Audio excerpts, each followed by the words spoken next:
الحمد للہ وحدہ والصلاة والسلام علی من لا نبی بعد وبعد۔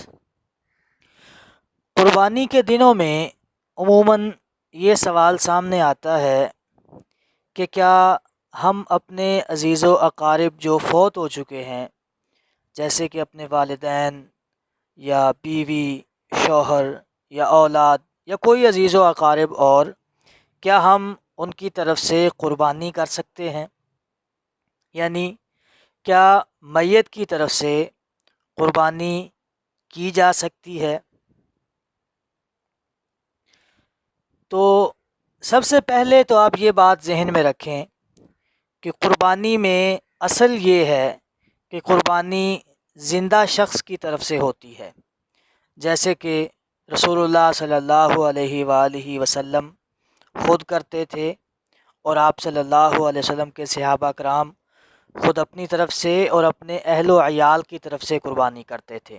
اسی طرح پوری امت آپ صلی اللہ علیہ وسلم سے لے کے آج تک پوری امت کے افراد اپنی طرف سے قربانی کرتے چلے آ رہے ہیں۔ اس کے لیے کسی الگ دلیل کی ضرورت نہیں ہے، حالانکہ بے شمار دلائل موجود ہیں کہ رسول اللہ صلی اللہ علیہ وسلم نے، صحابہ کرام نے اپنی طرف سے قربانیاں کی ہیں۔ اب مسئلہ یہ ہے کہ فوت شدگان کی طرف سے، میت کی طرف سے قربانی کس طرح ہو سکتی ہے، کون سی صورتیں بن سکتی ہیں جن میں میت کی طرف سے قربانی کی جا سکتی ہے؟ میت کی طرف سے قربانی کی دو صورتیں ہو سکتی ہیں۔ پہلی صورت تو یہ ہے کہ زندہ لوگوں کی طرف سے قربانی کرتے ہوئے فوت شدگان کو بھی ساتھ شامل کر لیا جائے۔ مثال کے طور پہ ایک آدمی اپنی طرف سے قربانی کرتا ہے، اس کے والدین فوت ہو چکے ہیں، وہ اپنی قربانی میں اپنے والدین کو بھی ساتھ شریک کر لیتا ہے، اس کے کوئی بہن بھائی فوت ہوئے ہیں انہیں بھی وہ ثواب میں شریک کرنا چاہتا ہے، اس کی بیوی فوت ہوئی ہے اسے بھی وہ شریک کرنا چاہتا ہے، اس کی کوئی اولاد فوت ہوئی ہے انہیں بھی وہ اپنی اس قربانی کے ثواب میں شریک کرنا چاہتا ہے۔ ایک صورت تو یہ ہو سکتی ہے۔ ایک صورت یہ ہو سکتی ہے کہ فوت شدگان کی طرف سے الگ سے قربانی کی جائے، یعنی آپ ایک قربانی کو خاص کر کے صرف فوت شدگان کی طرف سے کریں کہ یہ قربانی میرے فوت شدہ والد صاحب کی طرف سے ہے یا والدہ کی طرف سے ہے یا کسی اور عزیز، کسی قریبی یا کسی بھی اور ہستی کے نام پہ آپ الگ سے قربانی کریں۔ تو جو پہلی صورت بنتی ہے کہ زندہ لوگوں کی طرف سے قربانی کرتے ہوئے فوت شدگان کو ساتھ شریک کر لیا جائے، جیسے اپنے والدین کو شریک کرنا یا اپنی اولاد کو، اپنی بیوی کو یا اپنے شوہر کو، ان کو ساتھ شریک کرنا ثواب میں، یہ ٹھیک ہے، کیونکہ رسول اللہ صلی اللہ علیہ وآلہ وسلم اپنی جب قربانی کرتے تھے تو آپ صلی اللہ علیہ وسلم اپنی طرف سے، اپنے اہل و عیال کی طرف سے اور اپنی امت کی طرف سے قربانی کرتے تھے۔ آپ صلی اللہ علیہ وسلم کا صحیح مسلم میں یہ فرمان موجود ہے، اللہم تقبل من محمد ومن امت محمد، کہ اے اللہ محمد صلی اللہ علیہ وسلم سے اور امت محمد سے یہ قربانی قبول کر لے۔ اور آل محمد کے الفاظ بھی احادیث میں موجود ہیں کہ آپ صلی اللہ علیہ وسلم اپنے گھر والوں کی طرف سے بھی ایک قربانی کرتے تھے۔ تو یہ بات معلوم ہے کہ آپ صلی اللہ علیہ وآلہ وسلم کی زندگی میں آپ کے عزیز و اقارب، یعنی آپ کی فیملی کے لوگ فوت ہو چکے تھے۔ سیدہ خدیجہ رضی اللہ تعالی عنہا آپ صلی اللہ علیہ وسلم کی زندگی میں فوت ہوئی ہیں۔ آپ صلی اللہ علیہ وسلم کی 3 بیٹیاں آپ کی زندگی میں فوت ہوئی ہیں۔ آپ صلی اللہ علیہ وسلم کے 3 بیٹے آپ صلی اللہ علیہ وسلم کی زندگی میں فوت ہوئے ہیں۔ تو آپ صلی اللہ علیہ وسلم جب اپنے گھر والوں کی طرف سے قربانی کر رہے ہیں تو مطلب گھر والوں میں وہ لوگ شامل ہیں جو پہلے فوت ہو چکے ہیں، اور آپ صلی اللہ علیہ وسلم امت محمد کی طرف سے، اپنی امت کی طرف سے بھی قربانی کرتے تھے۔ تو یہ بھی یعنی ثابت شدہ بات ہے کہ آپ صلی اللہ علیہ وسلم کی زندگی میں آپ کے بے شمار امتی فوت ہو چکے تھے، جنگوں میں آپ کے صحابہ شہید ہوئے، ویسے مدینہ منورہ میں رہتے ہوئے فوت ہوئے، مکہ مکرمہ میں رہتے ہوئے فوت ہوئے۔ آپ صلی اللہ علیہ وسلم کے بے شمار امتی ہیں جو فوت ہو چکے تھے، اور آپ صلی اللہ علیہ وسلم امت محمد کی طرف سے قربانی کیا کرتے تھے۔ تو امت محمد میں زندہ لوگ بھی شامل تھے اور وہ لوگ بھی موجود تھے، وہ لوگ بھی شامل تھے جو فوت ہو چکے تھے۔ تو ہم یہ کہہ سکتے ہیں کہ جب آپ کچھ زندہ لوگوں کی طرف سے قربانی کر رہے ہیں، زندہ لوگ جب اپنی طرف سے قربانی کر رہے ہیں تو وہ اپنے اہل و عیال، اپنے عزیز و اقارب، والدین وغیرہ جو فوت ہو چکے ہیں انہیں اپنے ثواب میں، اس قربانی کے ثواب میں شریک کر سکتے ہیں۔ یہ قربانی کی یہ صورت ٹھیک ہے، یہ دلائل کے مطابق ہے، رسول اللہ صلی اللہ علیہ وآلہ وسلم کے طریقے کے بالکل مطابق ہے۔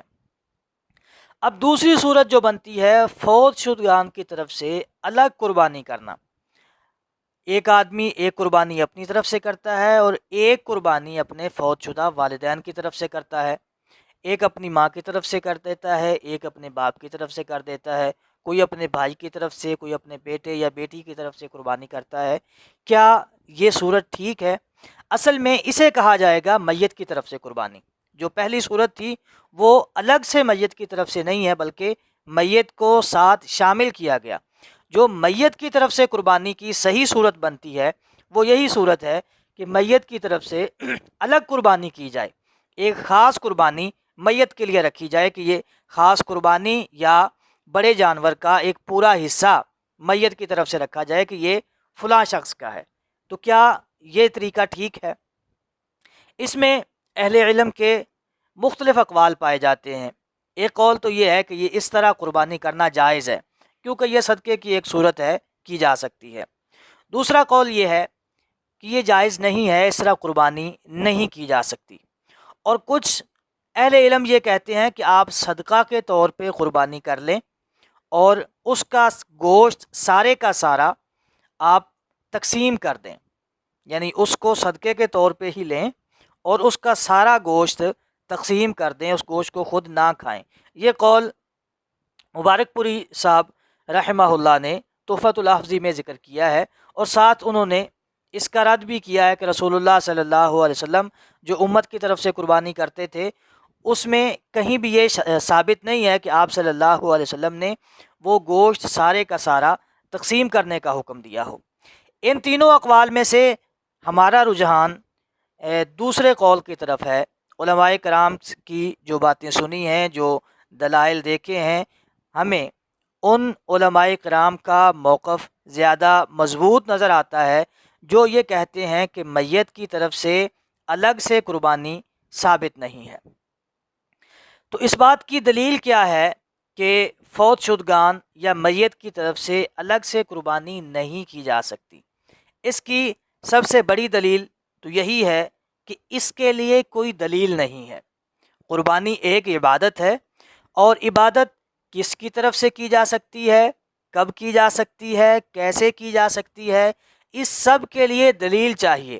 اور قربانی کسی فوت شدہ کی طرف سے کی جا سکتی ہے الگ سے، اس کے لیے کوئی دلیل موجود نہیں ہے۔ رسول اللہ صلی اللہ علیہ وآلہ وسلم نے خود اپنی زندگی میں کوئی قربانی ایسی نہیں کی جو آپ صلی اللہ علیہ وسلم نے کسی میت کے نام پہ کی ہو، نہ ہی صحابہ کرام نے رسول اللہ صلی اللہ علیہ وسلم کے بعد یا آپ کی زندگی میں کبھی کسی فوت شدہ شخص کی طرف سے اسپیشل قربانی کی ہے۔ رسول اللہ صلی اللہ علیہ وآلہ وسلم کی زندگی میں آپ کی زوجہ محترمہ سیدہ خدیجہ رضی اللہ تعالی عنہا جو سب سے پہلے آپ پہ ایمان لائیں، جن سے آپ صلی اللہ علیہ وسلم بے پناہ محبت کرتے تھے، حتیٰ کہ آپ صلی اللہ علیہ وسلم جب کوئی جانور ذبح کرتے تو اس میں سے سیدہ خدیجہ رضی اللہ تعالی عنہا کی سہیلیوں کو گوشت بھیجتے تھے۔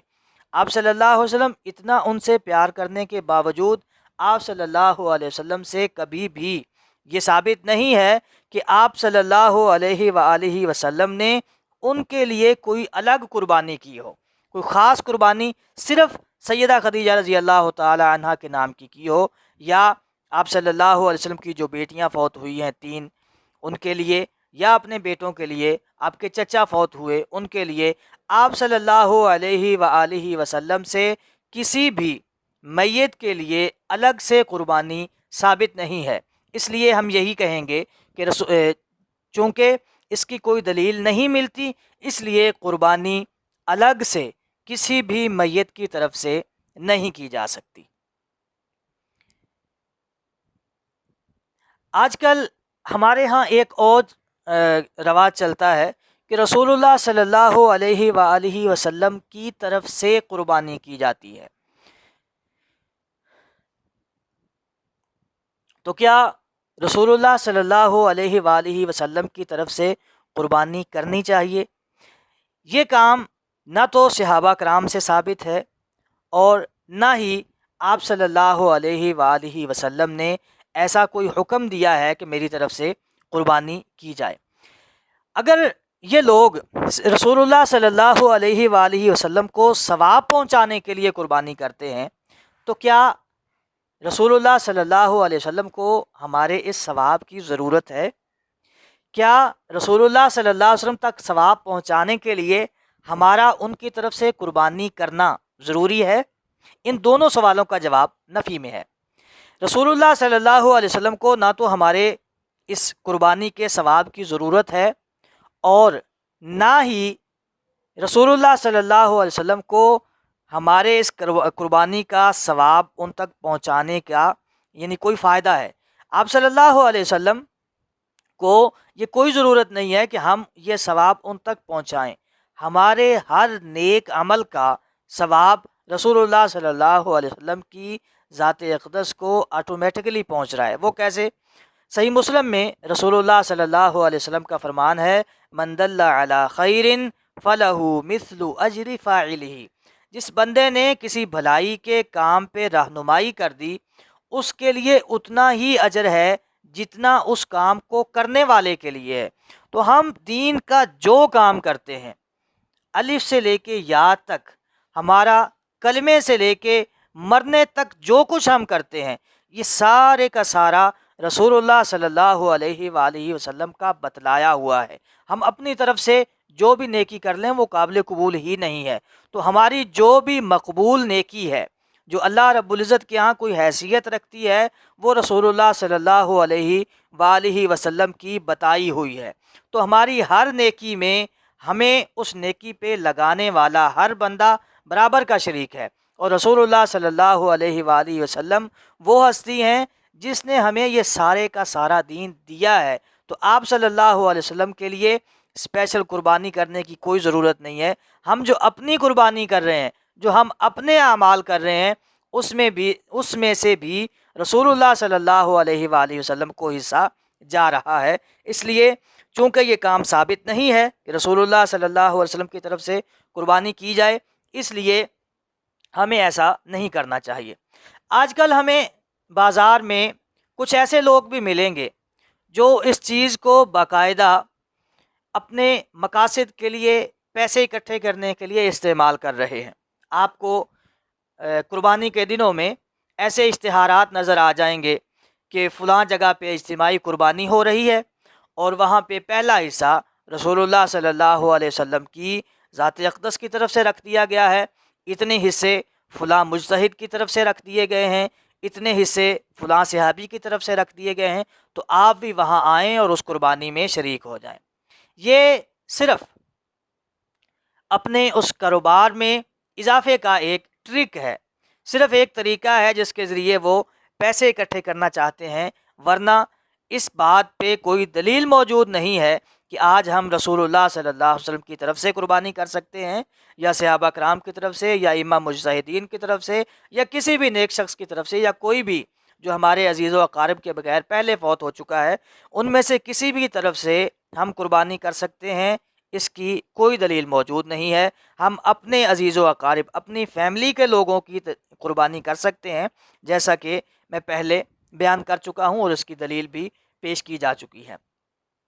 اب رسول اللہ صلی اللہ علیہ وآلہ وسلم کی طرف سے قربانی کرنے کی حضرت علی رضی اللہ تعالی عنہ کے عمل سے دلیل دی جاتی ہے۔ سنن نبی داود میں 2790 نمبر پہ حدیث ہے کہ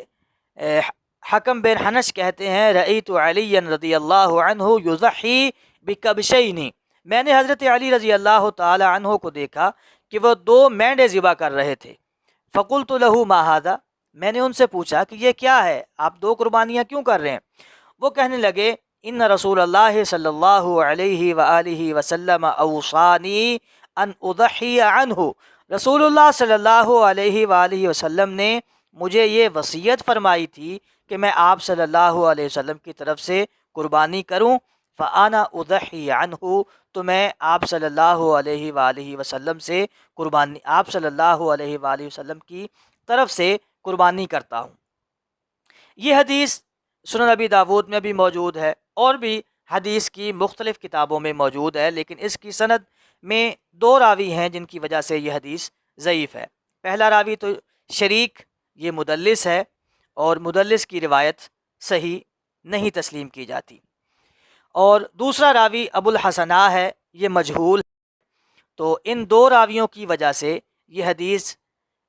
پایہ ثبوت کو نہیں پہنچتی۔ حضرت علی رضی اللہ تعالی عنہ کے اس عمل کی مختلف احادیث ملتی ہیں، یعنی ان الفاظ کے ساتھ بھی، کچھ اور الفاظ کے ساتھ بھی یہ حدیث ملتی ہے، لیکن سنو یہ بہقی میں بھی موجود ہے اور بھی کئی کتابوں میں، تو یہ حدیث کسی بھی کتاب میں ثابت نہیں ہے، یعنی حضرت علی رضی اللہ تعالی عنہ سے یہ ثابت ہو سکے کہ واقعی انہوں نے رسول اللہ صلی اللہ علیہ وسلم کی طرف سے قربانی کی ہے، یہ کسی بھی حدیث میں ایسی سند موجود نہیں ہے جسے ہم صحیح کہہ سکیں۔ ان ساری روایات کو، بہقی کی روایت اور یہ سنن نبی داود کی روایت اور اس میں جامع ترمذی والی روایت، ان سب کو بیان کر کے ان پہ تبصرہ کرتے ہوئے مولانا عبد الرحمن مبارک پوری رحمہ اللہ و تحفۃ الحفظی کی جلد نمبر 5 صفحہ نمبر 60 میں کہتے ہیں لم اجد فی التضحیۃ عن المیت منفردا حدیثا مرفوعا صحیحا، مجھے میت کی طرف سے الگ قربانی کی کوئی ایک صحیح اور مرفوع حدیث نہیں ملی۔ اما حدیث علی المذکور، اور جو یہاں حضرت علی رضی اللہ تعالی عنہ کی حدیث ہے فی الباب جو جامع ترمذی میں ہے، فضعیف، تو یہ حدیث تو ضعیف ہے، کما عرفتہ، جیسے آپ دیکھ چکے ہیں، آپ جان چکے ہیں۔ اس سے پہلے انہوں نے یہ حدیث کیوں ضعیف ہے اور یہ حدیث کہاں کہاں موجود ہے وہ تفصیل بیان کی ہے، جو اس جگہ پہ دیکھی جا سکتی ہے، تحفۃ الحفظی جلد 5 صفحہ نمبر 60۔ تو یہ کہتے ہیں ان کا اپنا رجحان یہ ہے کہ فَإِذَا ضَحَّ الرَّجُلُ عَنِ الْمَيِّتِ، جب آدمی میت کی طرف سے قربانی کرے منفرداً الگ، فَالْإِحْتِيَاطُ أَن يَتَصَدَّقَ بِهَا كُلِّهَا، تو احتیاط یہ ہے کہ وہ سارے گوشت کو صدقہ کر دے، واللہ تعالی اعلم۔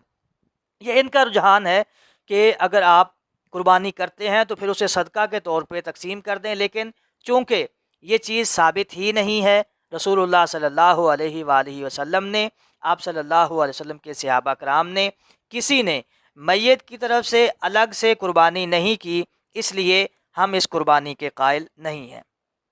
تو ہماری اس ویڈیو کا خلاصہ یہ ہے کہ میت کی طرف سے الگ سے قربانی ثابت نہیں ہے، اس لیے میت کی طرف سے الگ قربانی کرنے سے احتراز کرنا چاہیے۔ ہاں، آپ اپنے گھر کے افراد کو اپنی قربانی میں شریک کرنا چاہتے ہیں تو یہ ٹھیک ہے، بلکہ شریک کرنا چاہیے، جیسا کہ آپ کے والدین ہیں، آپ کے بیوی بچے ہیں، آپ کے بھائی بہن، یا جو بھی اب آپ کے عزیز و اقارب میں سے فوت ہو گیا ہے، انہیں آپ اپنی قربانی میں شریک کریں، لیکن کسی کی طرف سے بھی الگ سے قربانی نہیں کریں۔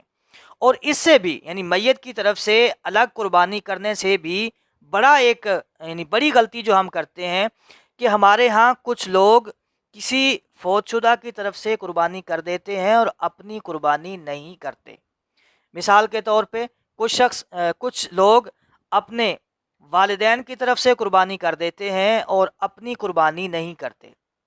یہ بالکل غلط ہے۔ جس بندے کی قربانی ہے، جو زندہ ہے، اس پہ قربانی واجب ہے۔ اگر وہ صاحب استطاعت ہے تو وہ اپنی قربانی کرے اور اپنے والدین کو ساتھ قربانی میں شریک کر لے۔ اسی طرح کچھ اور لوگ رسول اللہ صلی اللہ علیہ وآلہ وسلم کی طرف سے کر دیتے ہیں اور اپنی نہیں کرتے، یہ طریقہ بھی غلط ہے۔ کسی کی بھی طرف سے، رسول اللہ صلی اللہ علیہ وسلم ہوں، کچھ صحابہ کرام ہوں، ائمہ مجتہدین ہوں، یا آپ کے والدین، بیوی بچے کوئی بھی ہوں، ان کی طرف سے الگ قربانی جائز نہیں ہے۔ آپ اپنے والدین، اپنے بیوی بچوں اور اپنے گھر کے افراد جو فوت ہو چکے ہیں انہیں آپ اپنی قربانی میں شریک کر سکتے ہیں، ان کے لیے الگ قربانی نہیں کر سکتے۔ واللہ تعالی اعلم۔